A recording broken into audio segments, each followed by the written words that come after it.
This program is brought to you exclusively by Binti Report.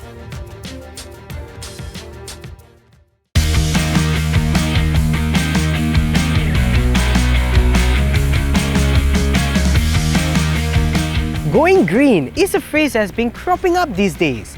And in almost every episode of Decimal Point, we touch on Sarawak's green economy agenda leading the way in Malaysia's sustainable development. Sarawak, they have huge dams which produces hydropower, and from this hydropower they can generate hydrogen. And then the generation process itself, it's not limited to that. Along the supply chain, other production, and including the transportation and storage. So all this definitely can benefit Sarawak because this is all economic opportunities. But some of us are still asking, what is green economy and green technology? Is it about energy transition? Who plans it and how do we do it? And also as a nation itself, we Malaysia, we committed to achieve the 17 SDG goals by 2030. We also have a commitment to reduce our energy intensity, 45% of GDP by 2030 as we compare to the 2005 level. And we also aspire to become a net zero nation by 2050. Stay tuned as we shed more light on this on Decimal Point.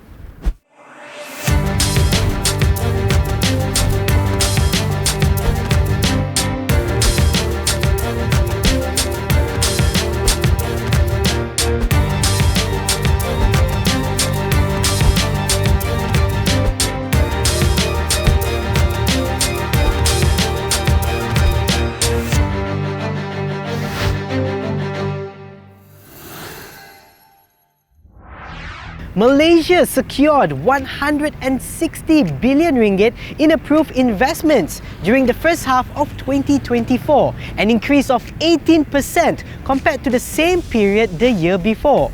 Some believe that the country's major economic blueprints such as the NETR or National Energy Transition Roadmap and the NIMP, the New Industry Master Plan, could have bolstered investor confidence. The NETR, for example, is not just a document about achieving net zero carbon emissions, but embodies a vision in making Malaysia a stronger, more resilient economy. Almost the experts say they were quite surprised with what we have done in hydrogen economy.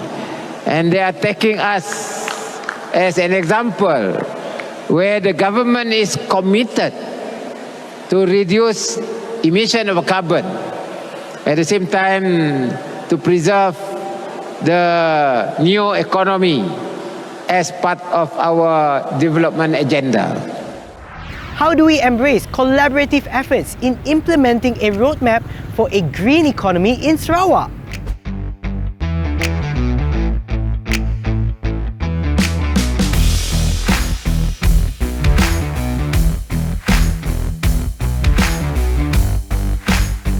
Dr. Jessica, could you tell us more about your background? You've been working with MITI for how long?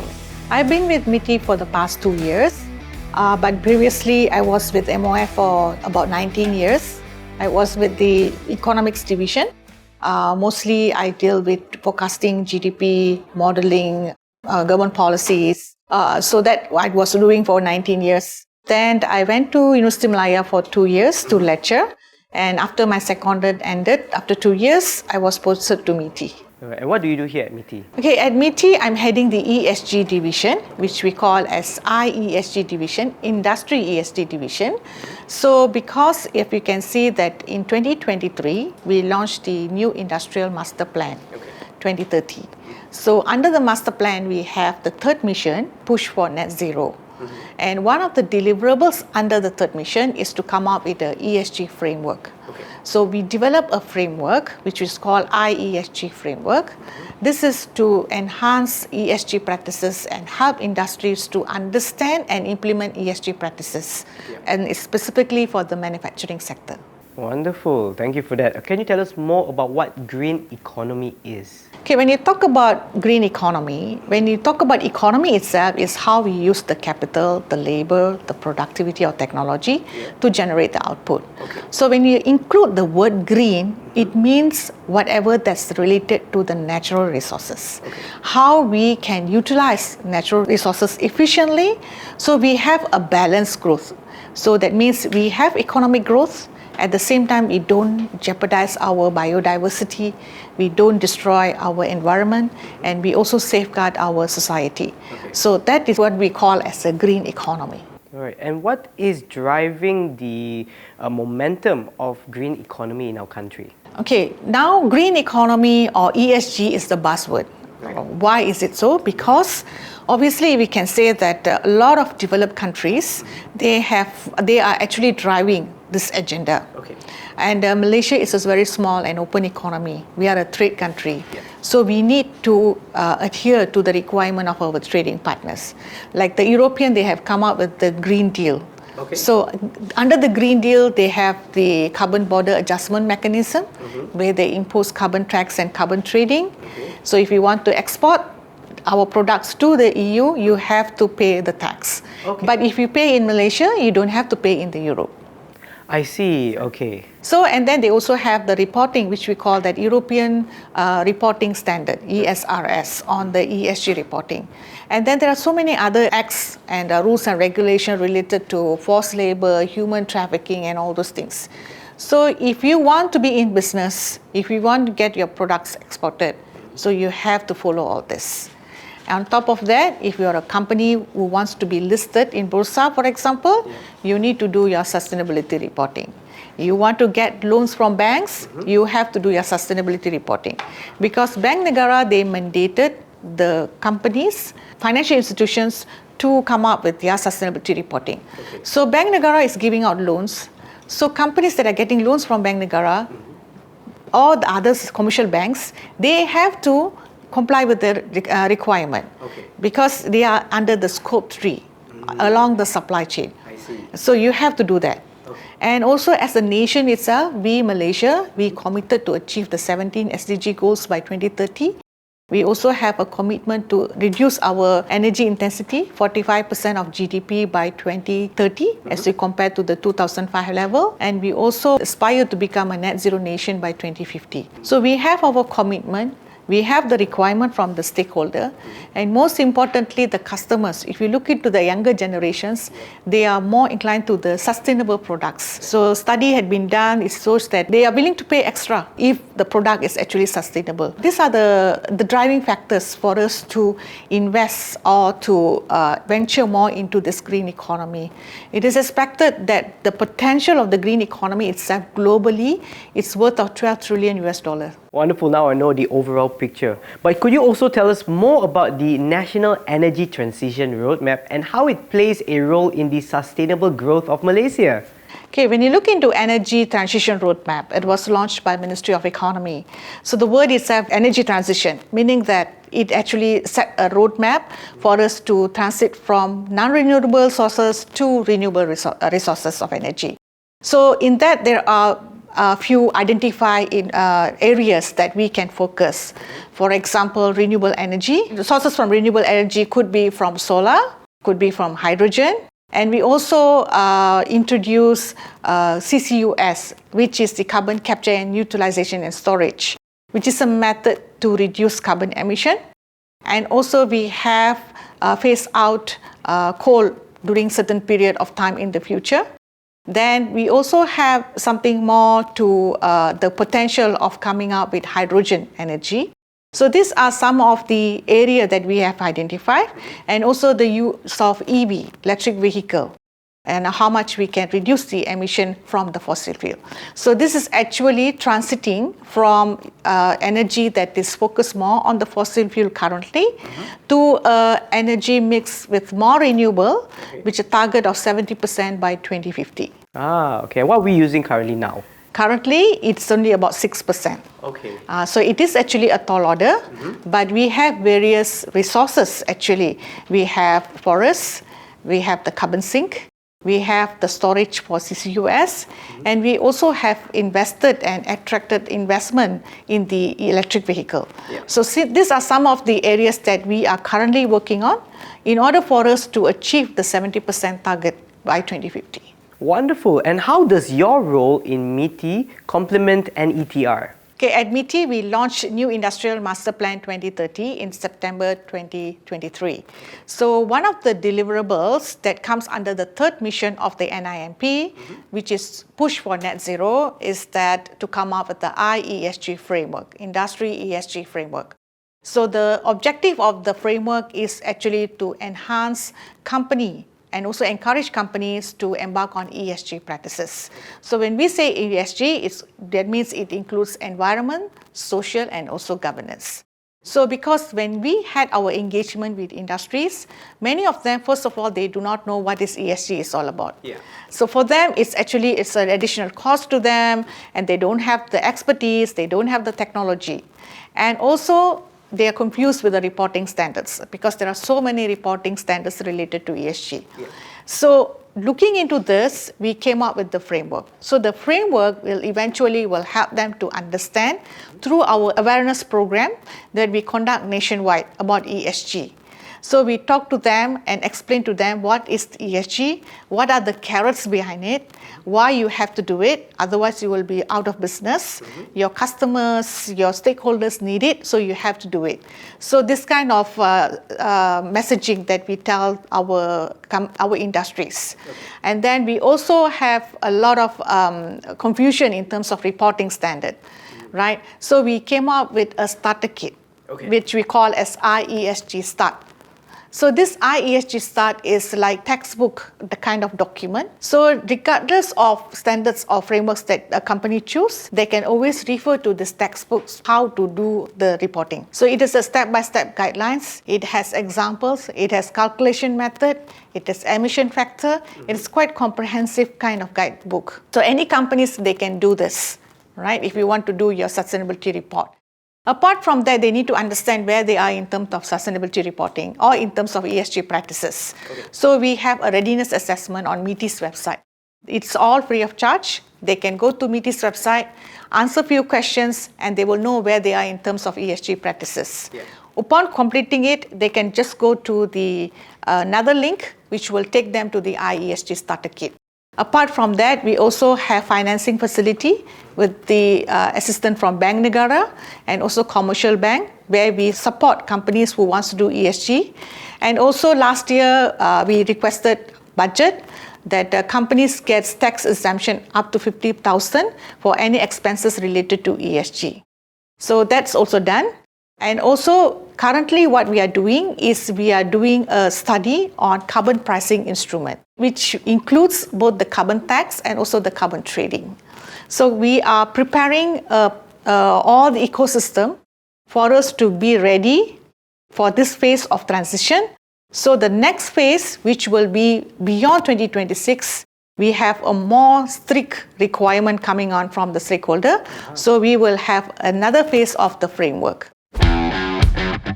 Malaysia has been recognized as the best country in Southeast Asia in the Energy Transition Index 2023 by the World Economic Forum. This shows that Malaysia is on the right track to restructuring our economy into new growth areas. Could you also tell me about this term, global green supply chain? What is that all about? Okay, when you talk about supply chain, meaning that whatever we produce, it's not the end product. We are only part of a very complicated or complex supply chain, right? So when we want to green a supply chain, meaning that it's not only the end product is green, but throughout the whole supply chain is green. So that is what we call as greening the supply chain. We have what we call as MyCAC, chaired by Prime Minister, and the members are representative from the state government, including Premier and Chief Ministers. So at this platform, there's a coordinated effort so that whatever policies are being drafted at the federal level is actually in line with what the state governments are doing.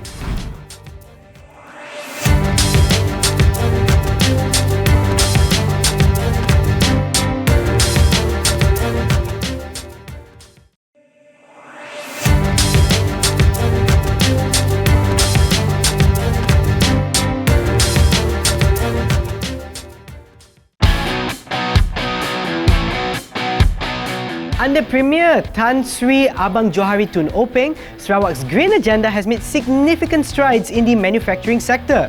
Included are sectors such as microalgae processing, methanol, hydrogen, hydroelectric power, carbon capture and storage, solar energy, and more.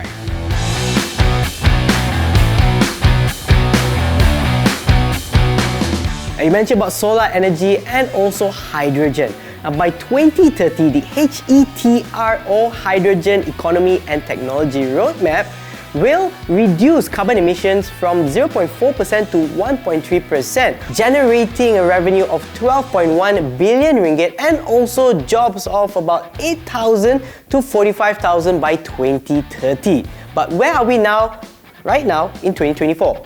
Before going into that question, let me just give you an example of which sector is the highest emitter, right?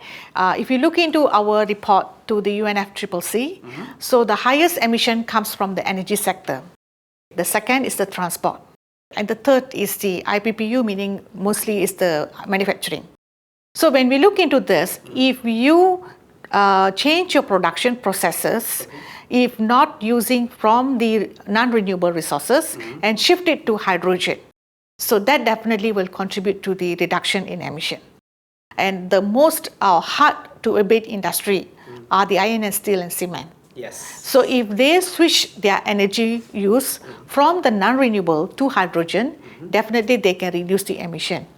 And second is the transport. Say if we have more buses using hydrogen, right? So definitely it can help to reduce the emission. So these are some of the ways how hydrogen can support to reduce the emission. But in terms of where we are now, hydrogen is not something new. It has been there, but anyway, it needs a huge amount of investment.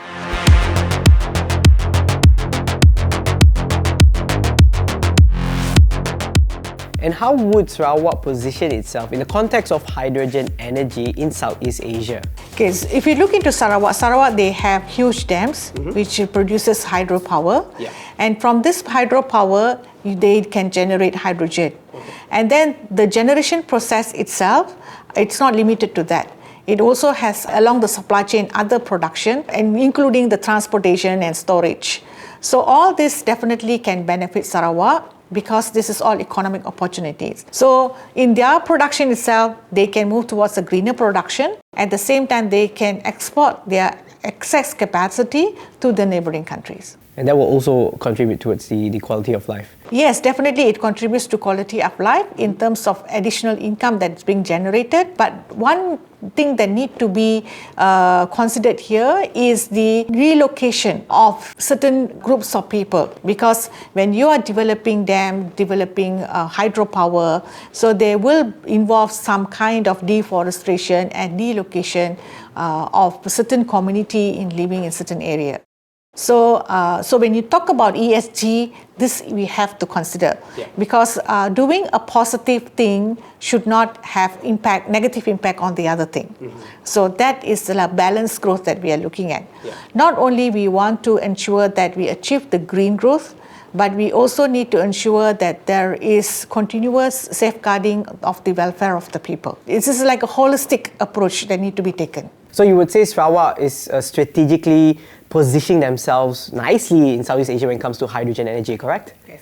Now, then let's talk about what Sarawak also has, CCS program, or the Carbon Capture and Storage program. What kind of impact does it have on the economy as well as the environment? Okay, when we look into CCS, it's actually one of the area of flagship project identified under the NETR. So CCS is actually carbon capture and storage. But there's also another part which we call as utilization, CCUS. So for the U, it's utilization, meaning that whatever carbon that we are storing, we can utilize it to use it for some other purposes. So this is the area that we still lack in terms of technology and innovation into this area. So if Sarawak want to expand more on the CCUS, they need to conduct more R&D into this utilization process.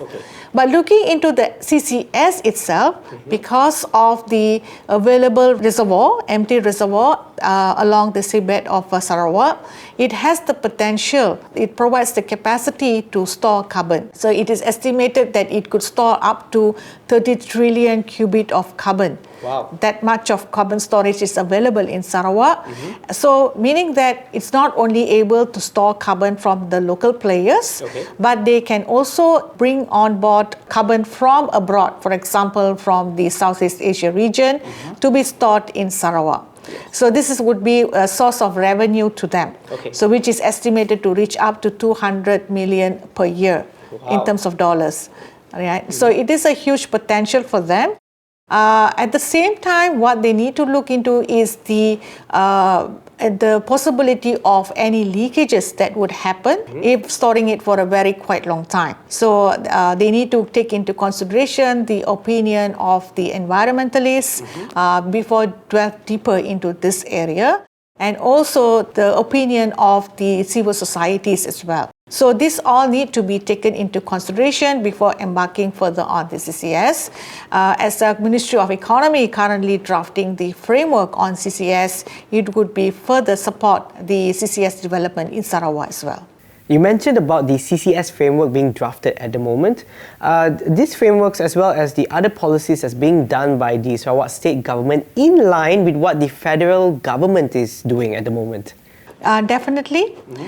For example, we have what we call as MyCAC, chaired by Prime Minister, and the members are representative from the state government, including Premier and Chief Ministers.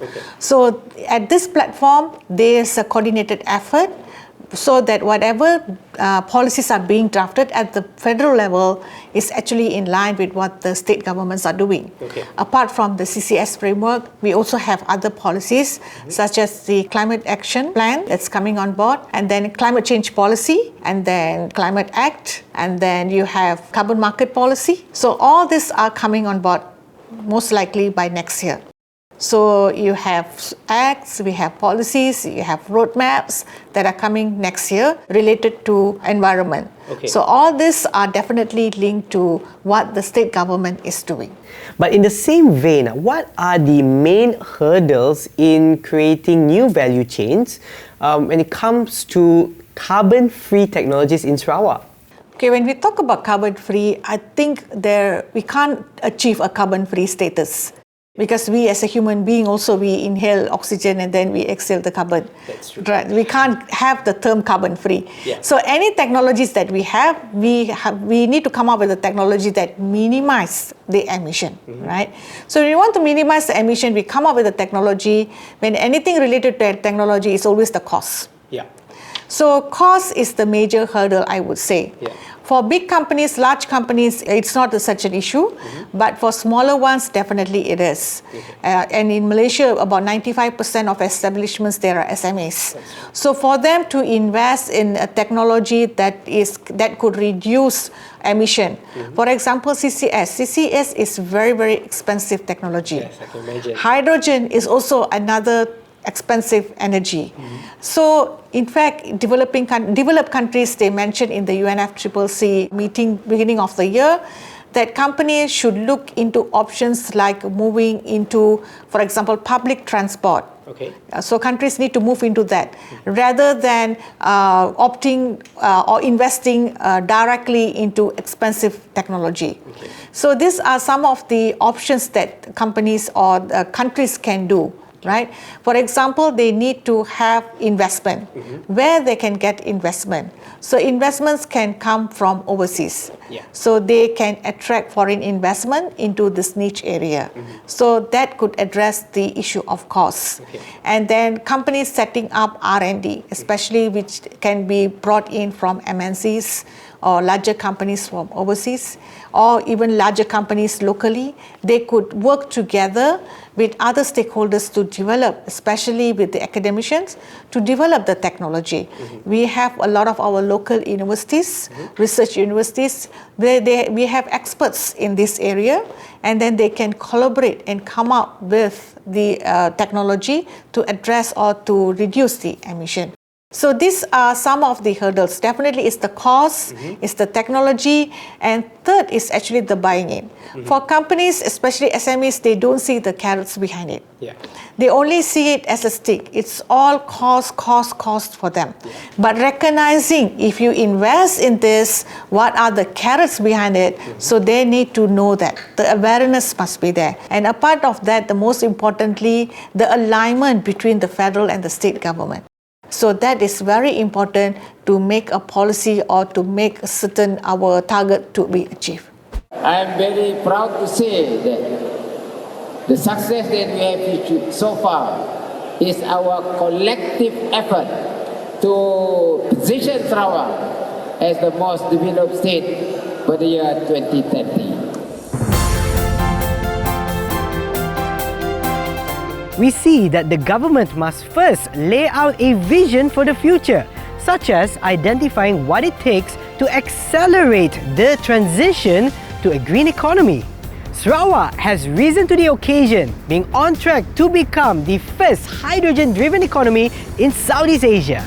Targeting an annual growth rate of 8% in its GDP, the roadmap for a green economy is strategic, actionable and aligned with the vision to achieve high income status by 2030.